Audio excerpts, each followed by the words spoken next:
to another edition of Between the Posts. It's Tommy Javor, joined for the first time by Tommy Dorr. Welcome to the show, mate. You made it. Tommy, how are you? Good, thanks, Tommy. Lots of Tommies. Let's get straight into it, mate. Yesterday, you're a commentator as well. You're filming footy, beautifully representation of the brand there. Yes. Where were you yesterday? What did you watch? What did you see? I was at the windy but sunny Salisbury North Oval yesterday, watching Salisbury North and Golden Grove in a pretty good contest. First half was a little bit towards the Salisbury North way, but Golden Grove had a little push, but in the end it was Salisbury North with a good win. And how was the halftime luncheon that the great footy manager puts on? Can't say exactly what I've eaten on camera, Tommy, but it was a good little spread, so we really appreciate that at filming it's footy. always good. Good to have the opposition committee in. But, mate, you're here because you're our Div 5 analyst, so we're going to have a good look in Div 5 today, aren't we? Yeah, we're going to go for a little comprehensive look for our Div 5 ladder, the fixtures that happened yesterday, and sort of what caught my eye in the Div 5 league. Yeah, of course, we'll be touching on those Clark boys as well. Kicked over 100 between them, doing great things. And, of course, what caught our eye across all divisions. I can't wait to see what you bring to that. Stay tuned. We'll be back with much more Between the Posts.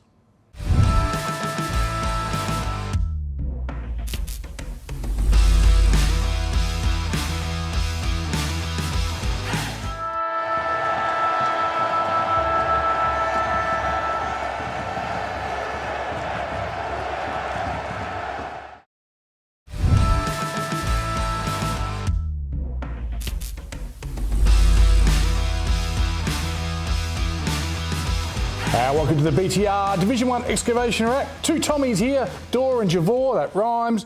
And a huge day in footy, wasn't it, yesterday? Yeah, big day. Good day for footy. Pretty clean, pretty hot in there as well, in the cauldron there, Tommy. So, yeah, it was good to watch a bit of Div 1 footy. A few people asking me the scores across the day. Said it's pretty simple. 5 from 5 if you watch Between the Posts. I picked them all, so well done to me. Yay. All right, let's start with the Rock and the Spock. And it was Ross Trevor 9-10-64, St Peter's 8-6-54. Chief goal kickers, 4 of the Rocks, Dawson with 3, Tranfer and Benny Sphere with 2, whilst the Spock, it was Nick Michaels, Mal Carruthers and Rundle all with 2. Just looking at it, the Rocks won 3 quarters. They led by 13, 18 and 20, ultimately winning by 10 points, mate. First question for you is, have you seen both teams this year? Done a lot of Rocks, yeah. Yep. They look really impressive in the first half of the season. Just getting back to some good form now, the Rocks. Yep. And St Peter's, they just had such a horrible run with injuries and such a flat patch, but good win last week and competitive against a team that only 3 or 4 weeks ago sat top. A pretty good effort by St Peter's, you'd suggest. Yeah, that relegation fight's going to be really good to see. Obviously, you know, in Div 1 footy, we don't like to talk heaps about relegation, but it's going to be a good fight there in the end, and I think St Peter's can give it a real hot shot to stay in Div 1. Yeah, well, it's a matter of who's joining Payneham to go down. Is it Spock or is it Shock? That rhymes as well. Where one letter will make the difference. Mate, I love a good Coochie's call, and we've got one here. Another rhyme, it's Benny Sphere. Let's have a look at Coochie's call. Not Pyro, sorry, it's Spare. Here goes Spare, steps on the gas, vacant goal square, spotted it. Beautifully done by Spare. That is absolutely sensational. Well, Ben Spare, take your bow. Just having a look at some of the commentators' notes, Rocks are a little bit cleaner. Their disposal efficiency was higher than that of St Peter's. So when St Peter's were coming, they were able to curtail and just chip around. You saw probably Salisbury North do that a little bit yesterday, able to chisel that ball around, take field position and create quality offence. They were able to maintain control because, I mean, when they took the 2-goal lead in the first quarter, they had that lead almost all day. But in the second half, to their credit, it was St Peter's 5 goals. So St Peter's 7 goals, Ross Trevor 5. I'll have a quick look at the best players that don't make the votes. For Spock, Marshall, Newman, Stuart Rattray, the young ruckman, and Johnny Reid. Whilst for Rocks, Michael Annie, Kemp, McInerney, and from the Nord Footy Factory, Connor Butcher, mate. But give us the 3-2-1. Interesting votes for Player of the Year right here. Yep, Tranfer 3, Baldwin 2. That's been pretty well all year as well for Rocks. And then Verossi getting in the votes there as well with 1. Yeah, I coached his brother, Verossi's brother. It might be a Payneham junior, Peter Verossi. Good to see him in the best players. And Tranfer just making his move for the Player of the Year. What does he win? Surely it'll be announced soon. Let's move on. Hey, mate, this is where you earn your money. You were there yesterday and coming off an 84-point loss last week, I said good teams bounce back, and Salisbury North did. 11-17-83, Golden Grove 5-10-40. The goal kickers were really well spread. For North, it was Hellbout, McBride, McFedrin in his first game, very good at centre-half forward. Wilson of the Kobe variety and that man Jobber, O'Brien, whilst Lenny Pascoe kicked 3. I'm not sure if they were all in a 5-minute burst in the last quarter, but I know he kicked at least a couple there. Salisbury North, first quarter, irrepressible. I was timekeeping for the first quarter. That is a tough job. Well done to all the timekeepers out there. I think it was 6 goals, 4 to 2 points. Held that lead pretty much all day, 38-32, 49-43. You were the man on the scene. Take us through the match flow, all your thoughts, feelings, emotions. Pretty good there, Tommy. Good intro there. Yeah, you're exactly right.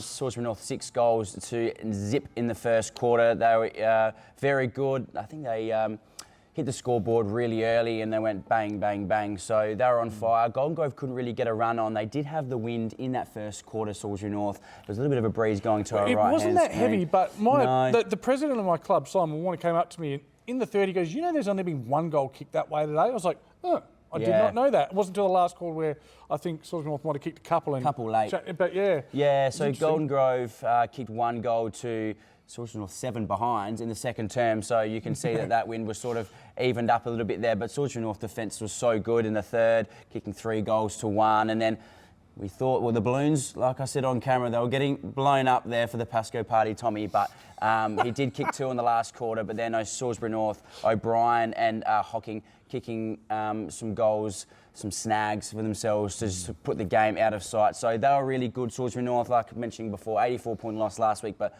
bouncing back and giving us some percentage for next week. Yeah, they kicked, because I was near the timekeeper, I was just sitting there minding my own business, quietly. I think it was 3 goals in 6 minutes of real time, but in actual game time it was only 4 minutes. Pascoe went bang, bang, and they went forward again. PNU. Salisbury North were able to create some repeat stoppages in the midfield, just calm it down a little bit. Then Pascoe was streaming out, and this is where defenders need to be celebrated. We celebrate the forwards all the time, but young Nick Stokes cut across the leading lane, put his body on the line, big spoil, took some body contact as well, stopped Pascoe from leading out and kicking a 3rd goal in maybe 3 minutes for him, and just able to take it down the other end from there. I think it was Hocking that might have kicked the goal. They were still 31 points up, but you felt Golden Grove were coming and it snuffed them out. Yeah, McFedrin was the one there, player sort of streaming through the middle of the ground, had a little sidestep dummy and then put it through the corridor, and then they went pretty well bang, bang, bang all the way through. So, yeah, Salisbury North were really impressive on a nice day in winter. The McFedrin story is a beautiful one because he's been playing fullback in the Centrals Reserve, Salisbury North player, played over 20 games for us. So he's come back to us, freed him up playing centre half, the old school centre half forward. Just his work rate. Some of his foot skills weren't elite yesterday, but his work rate and presentation and run, wasn't it beautiful to watch? Yeah, it was really good. You could definitely tell even players going up, playing Sandfield and then coming back down, you can really see the influence that they have and the ability to be able to draw players forward and sort of get a team to have a good morale to get back into the Div 1. So, yeah, really happy with his game yesterday. Good teams bounce back and a 127-point turnaround to the Hawks. Yes. So it's hard not to be happy with that. Bit of players that don't make the votes, and these votes were given by you yesterday, so you can take us through why in a moment. Golden Grove, Ingram try hard. The wall of Thatch was great. And Lamb, I loved Liam Simon's game. I thought he really was very good. For Salisbury North, Job O'Brien, Stokesy, as I mentioned, McFedrin, Parisi. Another one of those games where when you get 7 goals up and you're able to hold it, all played pretty well, mate. But you landed on 3 players for the votes? Yeah, so my 3 votes was Wagner. I thought he was sensational. Went wing, half back, half forward, a little bit of midfield as well. Great penetration on his kicks as well, isn't he? He breaks lines. I've actually circled his name as well because we've known each other for a little while. Our other filming footy gentleman and Jack Banwell. So used to hang out with Jack. That's not why you gave him 3, is it? It's definitely not. No, we gave 2 to Hocking, 1 to Russo, and just quickly as well, I thought Golden Grove through Pittman were really good in the midfield with not having Cavallaro in there as well. So I thought they tried really hard in the midfield. They certainly did. And young Kay McFedrin had a job, only I think his 3rd A-grade game, had a job on Pittman and really was, because Pittman can destroy you. He can. And interestingly enough, I did mention on air, what number is Pittman? Number 6? Number 6. And McFedrin was number 7. So 6, 7 were there together all day. Thanks very much. And I really want to give myself work, an Tommy. upcut. Thanks, mate. Thanks. Well, let's move on. Oh, Tommy boy, you've forgotten one thing and you gave it out. What did we forget? The Jag Mixwork goal of the day. It came in the last quarter. We were hyping. We saw a good couple of marks yesterday, but it did go to Geordie O'Brien for a really good sizzler in the last quarter. Had a good sidestep, got around the body and nailed it home. So Geordie O'Brien, our Meatworks Jag of the day. Mind you, the quality of players made it a good umpire as well. Two fantastic sides. Oh, is that a smother? He's just right back in the middle of it. Are you kidding me? He's running one way, he stops, grabs the ball, ducks backwards, turns around and kicks what I think is a goal of the day. Teacher Gully, Anglinunga. Again, before we start, more important than footy, shout out to Nathan Grimer, still in hospital. Get well, Nani. They keep winning for you, so get out of hospital before you play us in finals. But yeah, no, in all seriousness, I hope he comes good. He's a good, very good man. He's a ripper, mate. Still talking to me, still trying to put a smile on other people's face. That's the kind of guy he is. Teacher Gully, 8-5, 53. Glenunga, 11-14, 80, 27-point win. Matty Howe and Latham both kicked 2. Whilst for Glenunga, Nick, the cockroach Wonky, with 4 following on from 11 last week. His first 5 scoring shots were points. Couldn't do that last week, could you? And Big Abe Davis, 2 goals, and his ruck work in the forward line apparently was sublime. Thoughts on that one, mate? Yeah, I've seen Glenunga a fair bit this year. Yep. Loved watching him live, and he's a hybrid player, that Abe Davis. Forward, mid, wing, and yeah, he does go play in the ruck a lot. In the forward half, sometimes he does it in the midfield as well, when West needs a rest. But yeah, Wonky, 15 goals in 2 weeks. Like I mentioned before, kicking 11 last week. But for our votes, we have Zach Smith with 3, West with 2, and Abe Davis with 1. So the medal at the end of the year is going to be really interesting to see, Tommy, with those players consistently getting into the votes. Yeah, no, it's close. We now can seal the votes. Just a couple of better players for Teacher Gully who didn't get the votes. Hyde, he's having a great year. Latham, Olsen, the running machine, and Asprey. And then the commentators have mentioned when the game was on the line, Glenunga were too strong. 3 goals, 4 to 1 point in the premiership third quarter. Yeah, the moment came and they took their moment. Well done, Rams. They almost certainly now have made finals. Not mathematically they could if they dropped every game, but when you start talking mathematics, you know you probably shouldn't be talking about it. Did see Noah Hyde last week as well, and he was fantastic. They did have a loss last week against Port Districts, but he was one of the standouts. Great left foot, didn't he? Really, like Wagner. Kicked a really good goal from the pocket as well last week. Was it a Jag meatwork snag of the day? It was. It's time to have a look at now. They had to win this one. They didn't quite get the chockies. Athelston 7-10-52. Strong performance against Port District 8-17-65. Jed Russell with 3 for the Raggies, whilst McKay, Dwyer and Nisco all kicked a brace for Port. Where was the game won and lost? Well, Port controlled it for the first 3 quarters, and Athelston didn't kick their first goal till in the third quarter. Midfield dominance of Scooter Lysette and Cooper Gaffney. And when they're on top in the middle, Port District, they're not probably going to lose games of footy. No, they're not. Mentioned before as well, I've seen a little bit of Port Districts this year, and getting their hot players back just at the right time. Scooter Lysette coming through, and obviously the Gray brothers. Oh, there it is. You love Sam Gray. When I listen to you, oh, Sam. I can't help myself. You're a big fan. Obviously a big Crow supporter, but I do love the Gray boys. They are awesome work. Obviously Cooper Gaffney, St Michael's boy, him and his brothers as well, just continuously find the football on the half-back flank. Joey Haynes did play Sandford yesterday, but they still got the job done, as you mentioned there, Tommy. Yep. 3 for Gaffney in the votes, 2 for Scooter Lysette, and then number 1 for Santillo. So good to see Athelston getting in the votes there. He's been really impressive this season, Santillo, in the middle for Athelston. Just a couple of shout-outs for the Aston players that didn't get in the votes. Captain Don San Germano was very, very good, as was Dom Ludovici, Stewart, and the Duff. So a good effort. Twisters there, Tommy. Yes, a few. They challenged Athelston, but just not quite there. And Port, they just always seem to do enough, don't they? Last game, gee, it was pretty good for a while, and I looked at the score and I was like, the Falcons are up, the Falcons are up. And then they weren't. PNU 5-9-39, Sparknell with 2, and Sacred Heart 16-15-1-11. Brandon Smith, Cooper Jones on debut no less, and McAuliffe all kicked 3, whilst Big Alcalotto and Maroney kicked 2. They led by 1 point, PNU at quarter time, but then it was all Sacred Heart that leading by 26, 47-72. Have you seen both teams this year?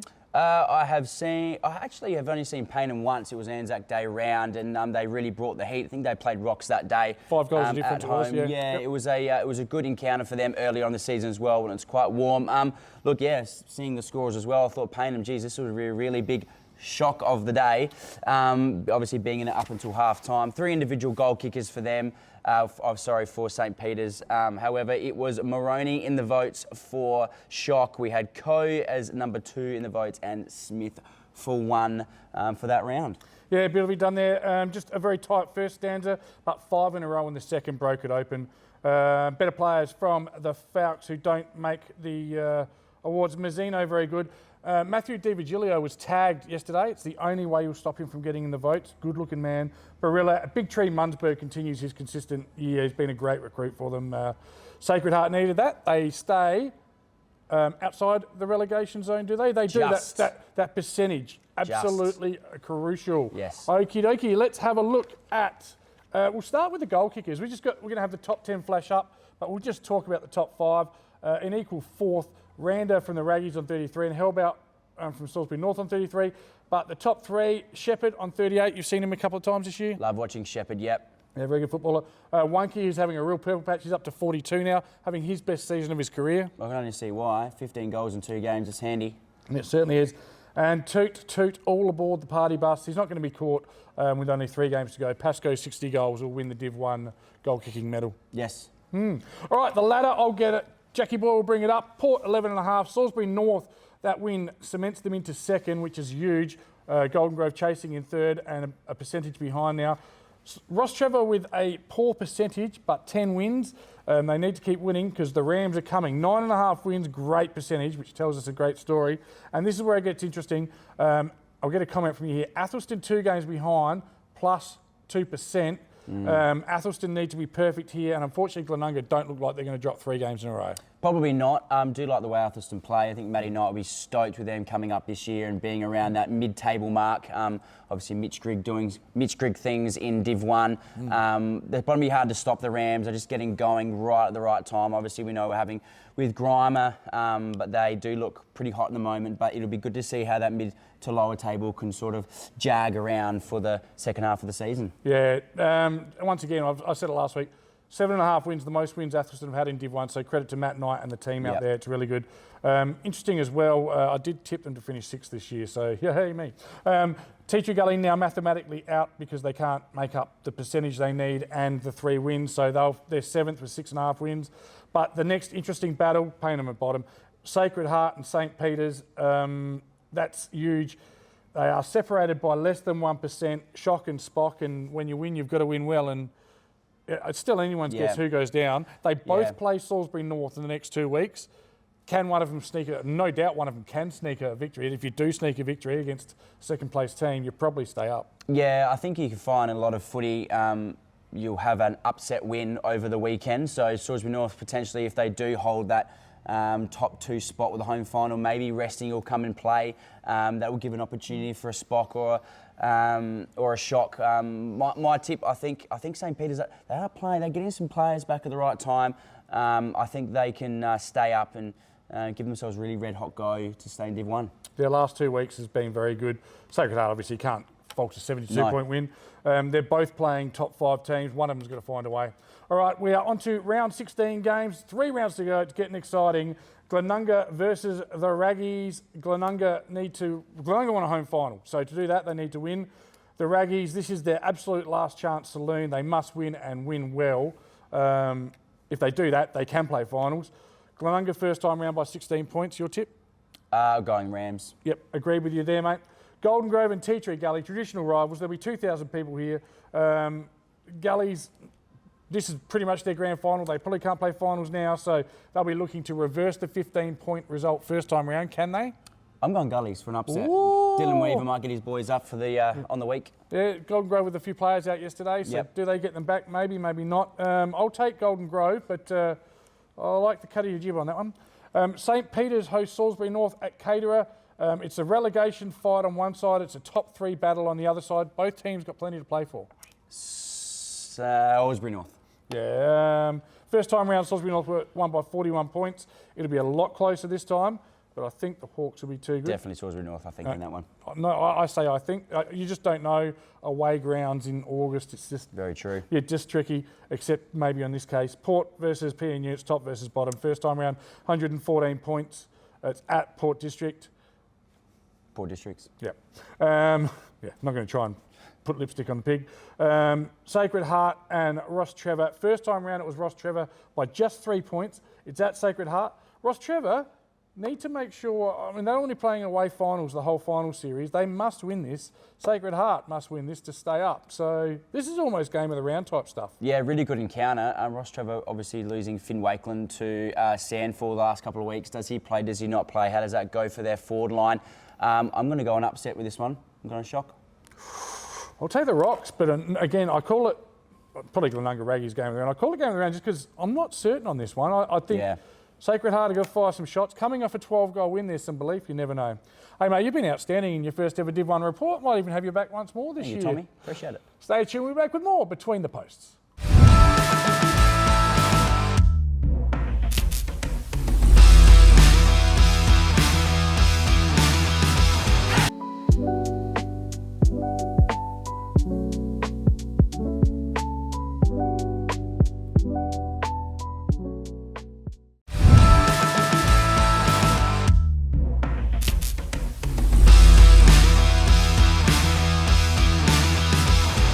One of my favourite segments. It's the Bianco Mark of the Week, thanks to Born to Build. Let's have a look at last week's winner.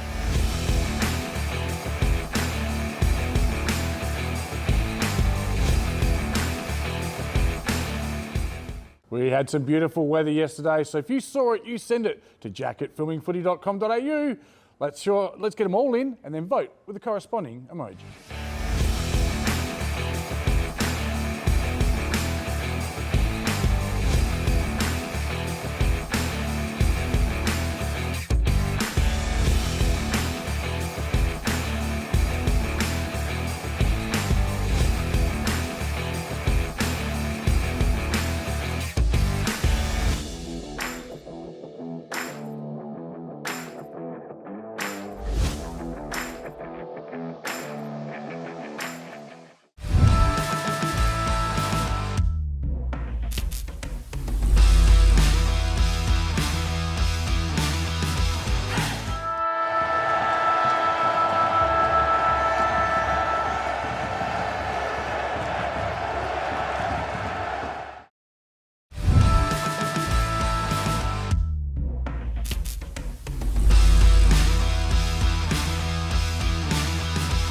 It's time for What Caught Our Eye. Thanks to Sam Doman and Co. All right, mate, first time for What Caught Our Eye. Interesting to see how you attack it. We start at Div 7, you take the new ball, off you go. Love the new ball. Hopefully we're swinging around with that one. We got Smithfield, who went toe-to-toe for a half with Brahma Lodge until they pulled away convincingly, winning by 46 points. Trent Payne kicking just under a dozen, 11 goals on the day. Not a bad effort. Of course, it was meant to be a bye in Div 7, but Smithfield applied to have this to finish the season a week earlier. They've announced a new coach for next year. Congratulations to Tomo, and well done to Pods for his great service over the last few years. Obviously, I looked at that game too. Following on from your Paney, that's 78 goals from 15 games. He's got 2 games against bottom 4 teams over the next 2 weeks, and then possibly another 2 in finals. If they play those 2 finals forwards, he'll get his 100. He's getting a ton. Yep. He needs to have a day out, and when I assume the other 2 lower base teams with Flinders Uni and West Croydon, he needs a bag in one of those games to get his ton, I reckon. But he goes past my highest ever score in a year to get to 78. So well done, Payne. Yeah, good work. You star. Yeah, he just worked in my 77 again for the 38th time. But let's go to Div 6, mate. Yep, so my former team, Trinity, Old Scholars, beat O'Sullivan Hill by 14 points. Old Scholar Dill winning in the best, and Ken Carter booting 4. Wasn't it Kim Cantella that kicked 4? Sorry, Kim Cantella. Sorry. That's all right, keep going. Because I had that. Same result, really big one. It was 7th versus 5th. It was, and they needed to win, and they did. Brody, I say it's Herman or Herman? I'm going to go Herman. Okay, well, anyway, he was their best. Ridley, 3 of 4 for OSB. So Trevor Rigney held goalless, and Jonah Dolman their best. The other one that caught my eye was 1st versus 3rd. I thought this was a big game coming in. Gazer 12-12-93. Para Hills 4-5-29. Beadle kicked 4 for the Eagles with Corey Jones their best. Brady Starrick deserves a shout out for Para Hills on a day where it didn't go that well for him, to be honest. The other one I want to mention is Blackfriars, 169-point win, has taken them back in the 5 and to 4th spot. An outstanding effort there for the Blacks. Yeah, that was pretty good. Just getting back on a Trinity as well. They're humming at the moment. They've got a couple of wins in the past month or so, so that'll be good for the Still alive? For the old TOS team up north. Yeah, beautifully done. All right, Tommy, it's your division, Div 5. What do you got for us? Div 5, short one until we do the long version for our Div 5 there, Tommy. Check it out. We've got Salisbury, who beat Woodville South. That was a good win from them. 12-14-86, defeating Woodville South 7-9, 51 away from home as well. So that was a good big track as well for Salisbury to get into Woodville. And then before going, like I said, before going too in depth with Div 5, we've got Smosh, who had a big win against St Paul's in our Div 5. 21-14-140, so big score from them. 35 scoring shots to 8-7-55 at St Paul's. Yeah, I looked at the Woody South Salisbury game as well. Was Woody South in 5th at home? I thought maybe, but it wasn't to be. The other 3 contenders all had huge wins, and Greenacres by 47 over Eastern Park, Paraka by 167 over Portland, who remain winless, and Smoshies, as you just mentioned, by 80 odd points over St Paul's. Let's head to Div 4, where I've got a lot of stuff, mate. So what do you got? Small one for me to start with. All the away teams won this week, apart from CBC beating Pulteney by 47 points. Yes, one of those away teams was top of the shop, Hectorville. Hope Valley in 5th place hosted them, and they've had a 7.5 wins themselves. Have spluttered a little bit come mid-season though. It was Hope Valley 6-11-47. Hectorville 14-10-94. Zane Donaldson was the star, but great to see Archer Truscott from the North Adelaide Footy Factory there. He'd be 17 years old. He had a ponytail. Great young kid that I coached there. Loved Archer. Best for Hope Valley. So that is awesome to see. We're on Marsland watch each week. He kicked 6 for Scotch in a 20-point away win. You talked about the away wins. I did. At Colonel Light Garden. He's up to 89. You can expect that ton to come either just before finals or in finals. And a huge win for Jeps Cross. 33-point away win again at Mitcham. That pretty much makes sure they avoid relegation. And it was Mitcham's chance to get within 1 point of Hope Valley. They didn't do that, and that will probably see them miss finals. One other one, mate. It's a big one. He's wearing the Crosby sweater. It's Brenton Crosby. 400 games for for Morphy Park. Pardon me, not Mitchie Park. I think we've got some footage of that as well. Well done. 400 games. It's a lifetime. That's not bad, Tommy. 400. That's pretty good. That's a few goals and a few games for him. So congratulations to that man. What I love about it as well, I was in the C grade, so he's made sure he's kept at the club, and you know, a lot of people once their A grade days finished just filter off in the sunset. I love the guys like myself who hung around for years to help the kids out. It's good stuff. Yes. Div 3, I reckon you looked at the top of the table, my beloved Cats. Yeah, so we got Plimpton. They beat Walkerville to keep their finals hopes alive by 2 points. Good swing in the second half there, turning it around. Plimpton 5th, beating Walkerville, who were in 2nd. So big win from them. Keep their finals hopes alive for that elusive elimination final. I think before that game, the Cats were in 1st, and they've dropped down to 2nd now. So, Jack McKay was best for the Cats. William Greenshield, the stars for Plimpton, and that's a massive scalp. They'll play finals now, Plimpton. I also looked at Seaton versus Towns. Towns are the ones that could chase Plimpton down, but it's all but done now. Seaton 17-5, that's great kicking, 107. Sutcliffe with 6, and Tim Wolford was their best, whilst for Towns, Tom McDermott, son of Bone, Chris McDermott, the inaugural Crows captain, was best for Townies, and they're playing for pride now for the rest of the year. Well, I was out there at Seaton yesterday. I was watching the Edwardstown C grade, a mate of mine running around, so I did catch a little bit of that match on the highlights. So yes, unfortunately for Townies, just slipping just a little bit of a touch there.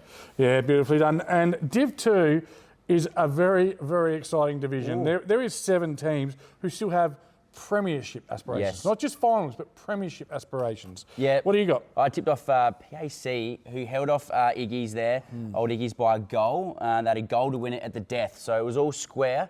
And then the Iggy's went, PAC went bang at the death there. So Jack Trengove kicking 3 and James Bentley kicking 4 for him. So, and he has number 66 on his back, so pretty good from him kicking 4. Clickety click, yeah, that was 2nd versus 3rd. 1 goal the difference, but the real difference was Jack Trengove. He's back, he's in form. He runs marathons and he runs them fast, so he's very good covering the ground. So well done, Jackie. In Next other one I looked at was 5th place Modbury hosting 4th place Brighton. I was like, Modbury need to win at home to avoid the slip up, and it was 14-10-94 to Brighton, 15-13-103. Now I tipped Brighton, but I'd written it off because at 3/4 time, Modbury led by 27 points at home. Wow. I was like, that's enough. But in the last quarter, Brighton just went bang. 7 goals, 6 to 2 straight goals. Hearing good for Modbury, but Simmons again with 6 for Brighton, and Mark Elliott was named best. You need to keep looking around this division though, because Broadies in 6th place had a 9-point win.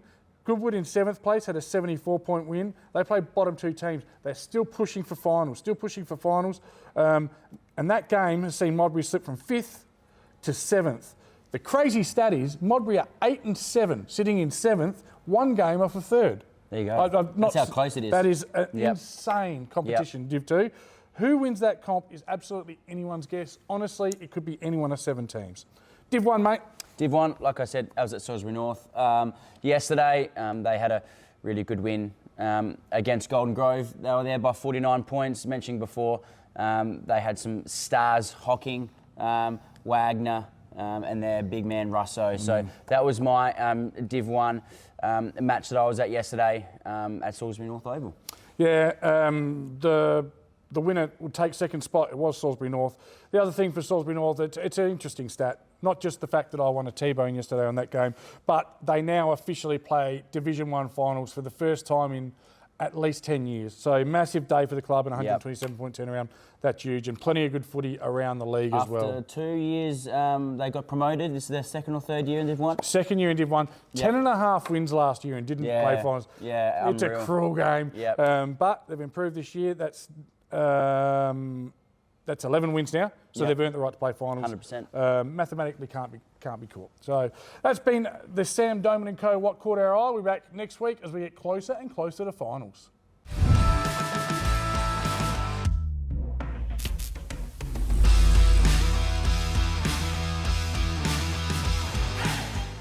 You've seen him around town. He walks with purpose. With only a short introduction, he leaves a lasting impression. This morning, he was a regular guy in a tee. Now, he's fitted with confidence.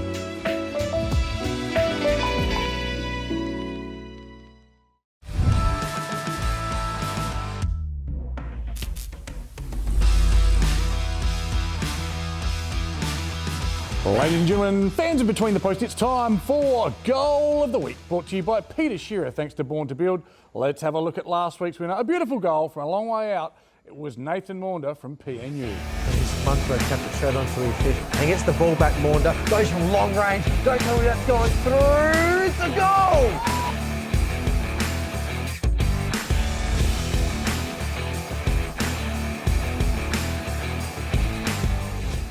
You should know what to do by now. Simply hit up Jack at filmingfooty.com.au and send us in your favourite goal or your mate's goal, and then vote with the corresponding emoji.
Between the Post fans, he's here, it's time. We're going to have a deep dive look at Division 5 with Tommy Dore. Tommy, you excited?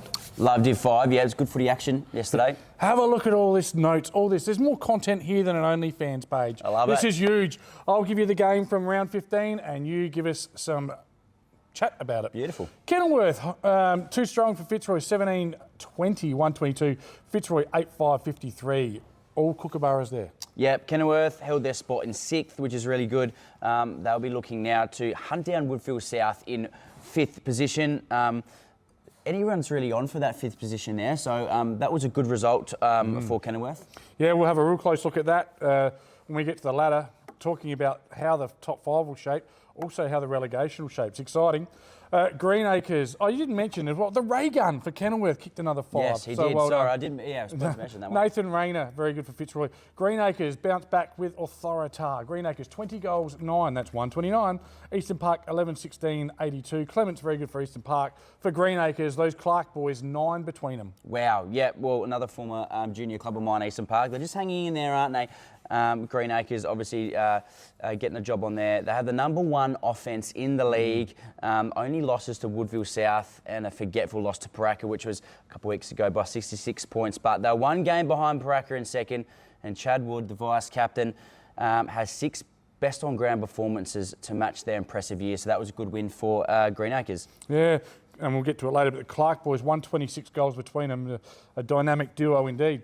Portland have had a tough year, and yesterday was tough as well. Portland 5-7-37, Paraka 31-18, 204. Jai Hill was the best for Portland with 2 goals, and Kane Blades the standout for the Bulls with 7. Yep, good work on there with that info. Jai Hill, I had him down here for 2 goals as well. Portland Junior, so good work for him to come through. Obviously, their junior program. It's good to see them getting back into that with their seniors as well. But yeah, Blade with 7 and Braden Shaw with 5. 11 individual goal scorers in that match. I did note that as well. That's look, Paraka. There's never been a quieter team that's gone about going to 14-1. I've had Greenies as my tip from day one for the premiership, so it's hard to go off them. But gee, Paraka, I actually tipped them to finish 2nd, but not make the grand final. It's not a bad set of tips. You have a look at that. The only one I got wrong was Fitzroy. Anyway, not bad. Paraka, gee, they're just super impressive week in, week out. Yeah, just heading into that one as well, quickly, Tommy. Number 1 defence Paraka in the comp. That's what wins finals. That does. So their percentage now with that boost, with their how good they defend, is excellent. They've got 9 in a row or 10 in a row. They've sit top, and Kane Blade sits with 33 goals for the year, whilst Braden Shaw has a whopping 53. So they are kicking goals at the right time of the year. If they remain undefeated and win the premiership, they'll have to win 15 games in a row, which you'd suggest that if they do that, they deserve it. Yes. Woody South needed the scout, but they didn't quite get it. Woody South 7-9-51. Salisbury 12-14-86. Gaylard very good for Woody South, and Odegaard excellent for Salisbury. Yep, mentioning before, we mentioned that 135 points to Salisbury. So Salisbury and Salisbury North getting 2 wins yesterday. Well, Salisbury, it gets them an opportunity to get a home final, to stay at the home final. That opens up the race for the 5-2 that game, doesn't it? It does. So they have a little bit of percentage now on Smosh. Pretty much couldn't get 2nd unless something really weird happens with Greenacres. But yeah, they sit nicely at 3rd. Yeah, Greenacres have to lose every game, and I think top 2 set, just that order. Ricky Thomas as well. He's been influential. He's had 10 best on ground performances and 5 goals for the year. Ricky, he was 36 last week. Happy birthday to him. Yes, Leo. He's a Leo star sign, because there's probably 3 people out there out of the 80,000 that watch that care. Another good stat. No, it's not. Smosh West Lakes 21-14, 140. St Paul's, my old school, 8-7-55. Smosh just too good. They are the real deal. 10-5, not in the 3 though. That's tough going. Elliot Stubing, I assume that's the son of the great Luke Stubing, probably former coach. Riley Henricks, just pretty standard, best for St Paul's. 13 times he's done it this year, so why not do it again? But yeah, Smosh West Lakes, another team that's gone about it quietly this year. But, well, without getting ahead of ourselves, they're going to play finals and they're going to probably have some home finals as well. Yeah, I actually put a little asterisk over Smosh. Watch out for Smosh for the back end of the minor rounds. They're a very good defensive unit and just beat Salisbury to keep them in healthy around that area. So watch that space. Yep. Let's look at the goal kickers. We just go with the top 5 because the top 5 have all had really good years. In 5th place in a tie for 4th, Lindsay Thomas, formerly of the Kangaroos of North Melbourne from Eastern Park, the coach on 50. Alex Hughes from Smosh on 50. Braden Shaw from Paraka 53, and those magnificent Clark boys 61 and 65 between them. Let us know where they are. Yeah, Ryan and Stephen, former Central District Footy Club juniors, and might even play reserves there. They're going to be hard to stop come finals in the good conditions. They've got really nice set of hands. Yes. And that's why I think they fire, they win the flag. But anyway, we'll get to that. Asterisks on them. Yes, beautifully done. Let's look at the times in best players. There's a bunch of guys on 9, but on 10, your boy Tricky Ricky, from Salisbury on 10.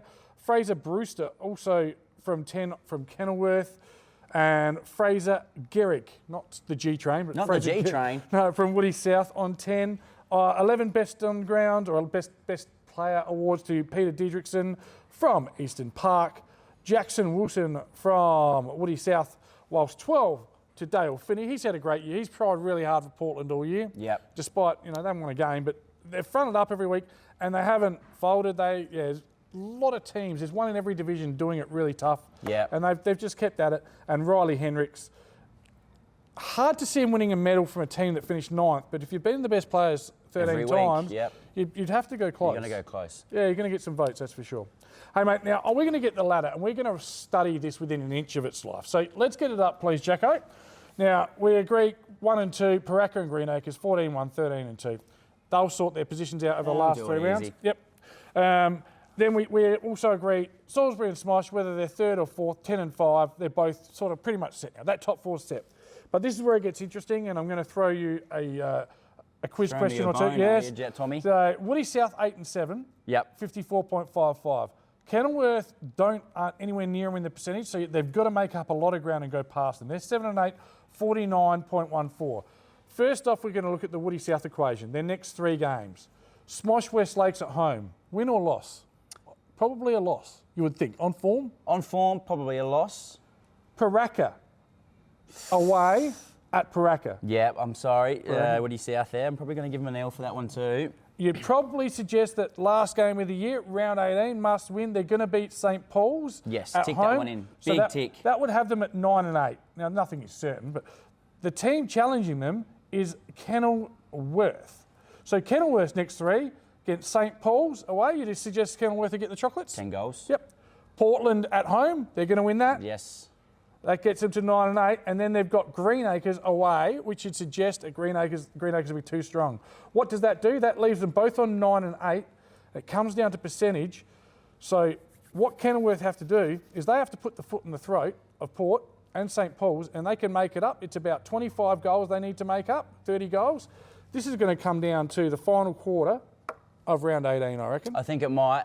Just mentioning that one as well. Sometimes when you do have to put the pedal to the metal, the opposition can get scores themselves. So yes, they'll be looking to score heavily, but that could also mean counter-attacking footy. So interesting to see how Kenilworth go if they do really want to go fast and score. Obviously, to make finals, they're going to have to do that, but it can hit you on the rebound. So look out for this. Don't want to be disrespectful to St Paul's either. I've said you're going to lose to both teams. St Paul's can beat teams. There's no doubt about that. They've got some good goal kickers in there. Can Portland win their first game? Maybe. And nothing is certain, but I just look at that and I go, that's going to be a great finish to the year.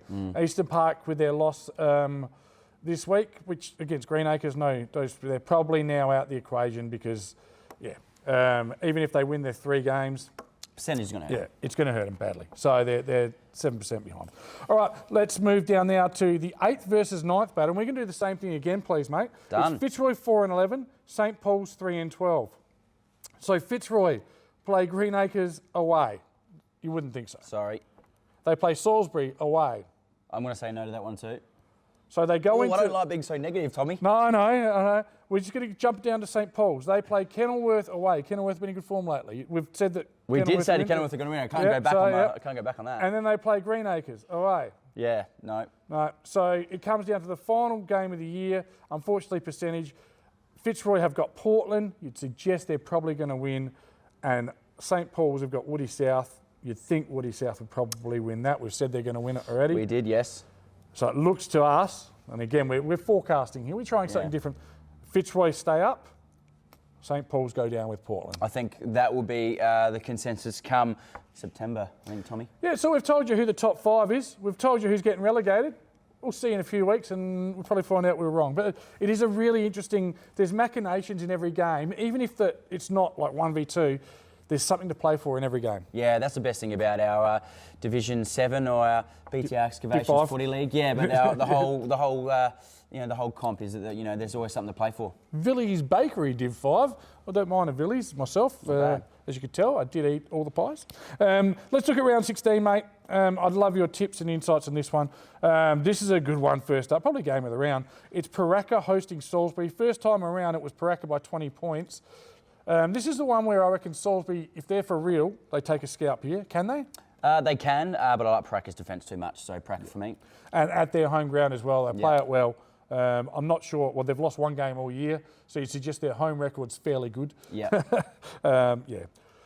Eastern Park and Portland. First time around at Portland was Eastern Park by 120. It won't be that much this time, but the Demons.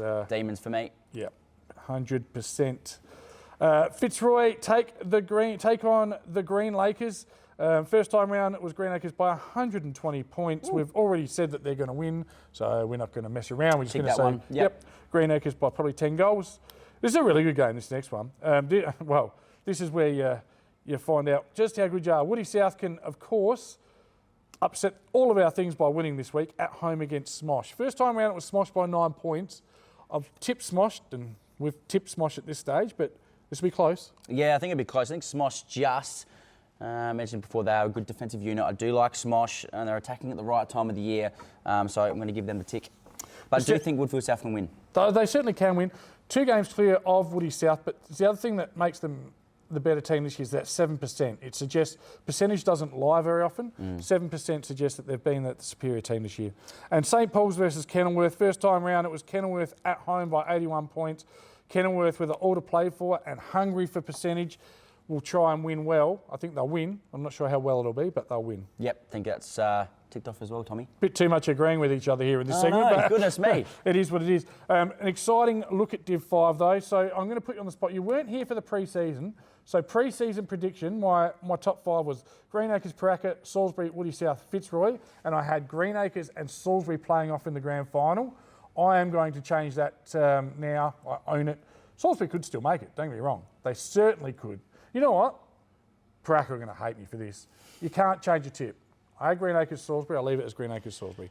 Who's your tip for the grand final? I like Salisbury as well, but I'm going to go 1v2. Yeah. I think that'll be a really good contrast between the second place being how well they can attack and how first place are with how well they defend. So 1v2 for me in the GF. You can't have a team 14-1, 66.51 and not have them in the grand final. I'm not trying to be disrespectful to Paraka. Love the club. I live right near it. I walk through it regularly. They're good people, but I didn't tip at the start of the year, but they'll probably be there. So whoever it is, it's going to be bloody good footy, I reckon, Div 5. Some good attacking teams and good footy to watch. We can announce probably next week as well where all the grand finals will be. That was we had our meeting, our delegates meeting the other night, and John Kernan went through where the finals are and lots of league locations and some good places. So thanks for joining us, mate. We'll get you back in finals time to talk a little bit more Div 5. Thanks, Tommy. Appreciate being here. Thanks to all you Div 5 footballers and fans. We'll be back with more Between the Posts.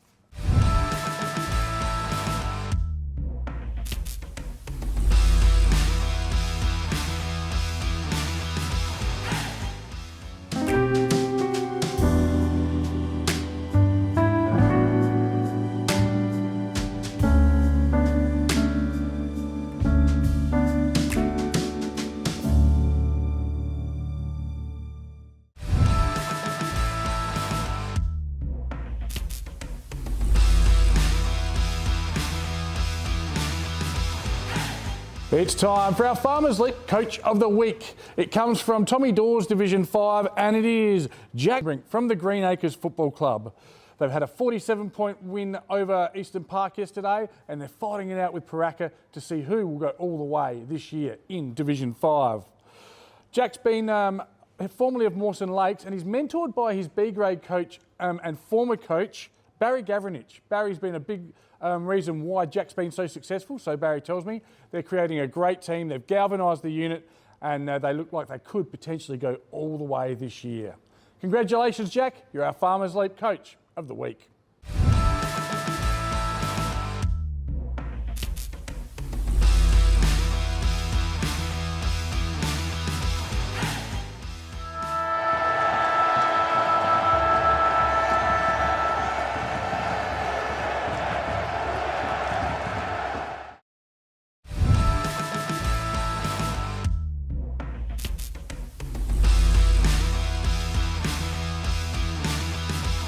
Hey guys, it's Tina and welcome back to what caught our eye in the women's division. Now, in Division 1, we only had one game this week in round 15, and that was Broadview versus Goodwood. All other teams did have a bye, and an absolutely amazing game. An amazing performance by Broadview, winning 118 to 7 points. So a great game, kicking 16 goals and 22 points. So not overly accurate, but still a great effort. Unfortunately, Goodwood only scoring 1 goal, but still great effort from both teams. Now, the rest of the divisions, we only have Division 3, 4, 5, and 6. First up in Division 3, we had Mitcham and Glenunga. This is a matchup that I have been highly waiting for, an anticipated match. Glenunga came away with a win, 40 to 35. Now, Mitcham have been sitting top of the ladder all season, but Glenunga has just been the team they have not been able to beat. So a great game by Glenunga, and Mitcham just might be a bit of a mindset at this point. They don't think they can beat Glenunga, but yeah, Mitcham best on went to Emily Vivian and Sasha Reynolds with 2 goals. Glenunga best on was Georgia Walters with 3 goals to Darcy Timmer. So great effort. Also in Division 3, we had Lockleys versus Westminster. Another close game. Westminster did come away with a win, 29 to 23. Best on for Lockleys was Abby Brenton, and we had a lot of goal kickers across. So we had Amy Harriman, Taylor McCauley, and Ruby Sweet with 1 goal each. For Westminster, we had Abby Grieve as their best on, and Tigley Kovac with 2 goals, Freya Golding with 1, and Catherine Quinn also with 1. So for the Division 3, they still do have the preliminary final, and that is going to be Mitcham versus Westminster. So Mitcham does have the second chance opportunity since they have been sitting top. So we'll have to see who Glenunga versus, whether it be Mitcham or Westminster. And if it is Mitcham, we'll have to see if they can finally conquer Glenunga when it comes to the grand final, if they can take the win over Westminster next week. Next up in Division 4, we had Plympton versus Adelaide Uni as the first round matchup for the finals. So Plympton did come away with a win, continuing their winning streak for the season. End score was 57 to 15, Plympton kicking 8 goals 9, and Adelaide Uni kicking 2 goals 3. For Plympton, best on was Adam May Koch, and the goal kickers went to Elise Hahn with 2, Courtney Webb with 2, Maya Foote with 1, and Sheridan Howell with 1, along with Jemima Wilmore with 1 also. Over to Adelaide Uni, best on went to Morgan Blackwell. Goal kickers went to Georgia Taylor, no surprise there, and Kimberly Flavel. No surprise, Plympton will be in the grand final. This has been something I've been expecting. I think everyone else has also been expecting, a team that will 100% go up next season. The other finals was Salisbury North versus Marion, and Marion came away with an 8-point win, winning 44 to 36. Salisbury North's best player was Sienna Tarr, And goal kickers went to Rebecca Wanganeen, no surprise there also, Ella Sergi and Sienna Tar with 1 each. For Marion, best on went to Ashley Richardson and a great 4 goals to Isabel Dawson and Darcy Code with 2 and Melissa Heyman with 1 also. So in the preliminary final for Division 4, we have Adelaide Uni versus Marion. Adelaide Uni have beaten Marion the last 2 games that they have faced off, but we'll have to wait and see if Marion can come away with a win or not, and the winner will be playing Plimpton, of course. Heading over to Division 5, we had Walkerville versus St. Peter's as the first qualifying final, and St. Peter's sitting top of the ladder for majority of the season. Unfortunately, were not able to defeat Walkerville. Walkerville winning by 5 points, pushing themselves straight into the grand final. Now, obviously, St. Peter's has the double chance, but Walkerville ended up winning 22-17. Best on for Walkerville went to Ella Determinators, and the goal kickers were Amity Elliott with 2, Molly Thompson with 1. For St. Peter's, best on was Olivia Mould, and goal kickers were Eliza Corbin, captain, and Iris Newman also with 1 each. In the other final, it was Edwardstown versus Howden Districts. Bigger win from Edwardstown, winning 52-19. Best on for Edwardstown went to Jess Patching. Goal scorers were, of course, Jess Patching, who's also the captain with the Big 4. Amy Gilson had 1, Shelby Holland, Caitlin Reddle, and Madison Saunders all with 1 each as well. Heading over to Howden Districts, we had Tegan Harris as their best on. Goal kickers went to Ruby Baxter, Taylor Hall, and also, of course, Tegan Harris with 1 each. Now, really interesting to see the next round of finals will be St. Peter's versus Edwardstown as they face off. One interesting thing is last time they faced each other was in round 9, and it was that very windy and rainy week, and the end score ended up in St. Peter's favour 9-7. So a very interesting game and very different conditions hopefully next Saturday. So we'll have to see, but a very close game and a low scoring game, but we'll have to see what happens when it's not as rainy. Next up is Division 6. West Croydon versus Lockley. West Croydon only have 1 loss for the season, and it was against Ingle Farm, who were sitting 3rd. Lockleys have never defeated West Croydon until Saturday.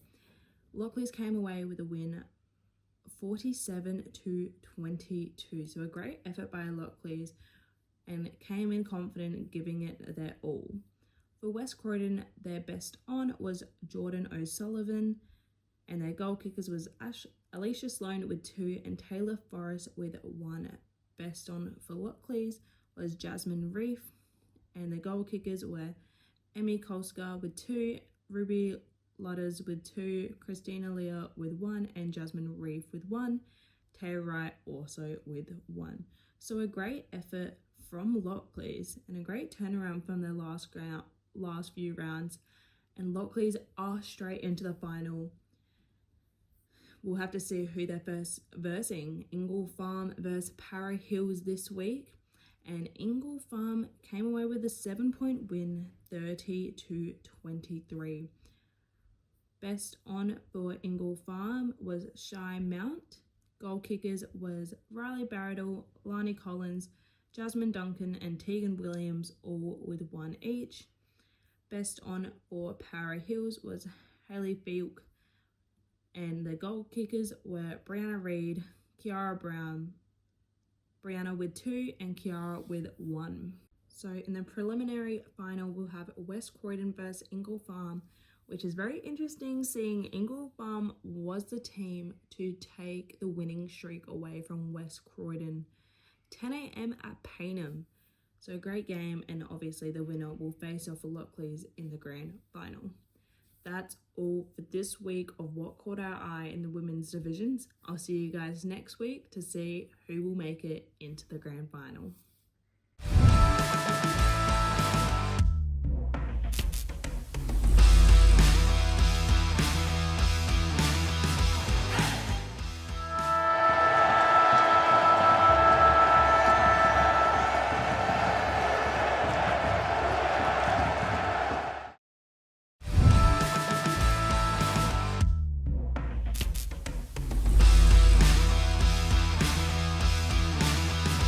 Oh, we come to the end of another Between the Posts right here at the beautiful Settlers Hotel. Tommy, what I ask all first-time guests is, have you had fun? I've had lots of fun. Excellent. I'm glad I'm Pretty good, here with hasn't it? you. This has been excellent. Yeah, it really is good fun, isn't it? On a beautiful Sunday morning here. Make sure you check out. Don't try and book in the Settlers on a weekend because they are booked out for You're not about getting 3 in. months. It is huge. But weeknights, they've got schnitzel nights. They've got all sorts of stuff. Thanks to all our great sponsors, of course. Don't forget to get me those thongs for Jake Wagner, the Archie's thongs and Archie's. the Midway, all the RD Jones group. They're all great. Now, mate, I'm going to put you on the spot. I haven't told you I'm going to ask you this question. I'm keen. You've been at Div 1 all year. You've Yes. been doing some great work at the Commons. You've got a week off this week, freshen Thank up. you. Yes. Div 1 grand final tip. Oh, this is good. I think it's going to be with my heart and head. It's going to be Port Districts, but it could be probably Golden Grove. It could be Glenunga. They're firing at the right time of the year. Could be Salisbury North. Can't wait to see it. Okay, so you're saying Port District and... Salisbury North in the grand final. Yeah, okay, I'll take that. Yeah, I think it'd be Port District and one of those three teams as well. Yeah. No point saying much more than Yes. that. Yeah, no, I agree. Again, Ross Trevor will have something to say about Yep. that. Finn Wakeler maybe comes back. Well, it's a different conversation Yep. then. And Cav and- as well for Golden Grove. Yep. But then also you've got Lanzoni and McCormick as well, just sunning themselves in Europe. They'll be huge ins, and all of a sudden their forward line looks really dangerous. Bo Baldwin. Yes, brother of Alec and Stephen. No, fantastic, mate. You've been great today. The venue's been great. Jack as well, behind the camera, the editing. He does a good job, doesn't he? Yeah, he's Don't pretty think- good there. Yeah, He just is. sliding down, just doing his work. I think he's on his TikTok or his MySpace at the Yeah. moment. But no, he does. He works really hard to edit all this together and get our ugly fat heads off the screen and the footage on. No offence. That makes the show a lot better. Thanks for joining us. We'll be back next week. We'll be at the Settlers again, and of course covering round 16 of the Adelaide Footy League.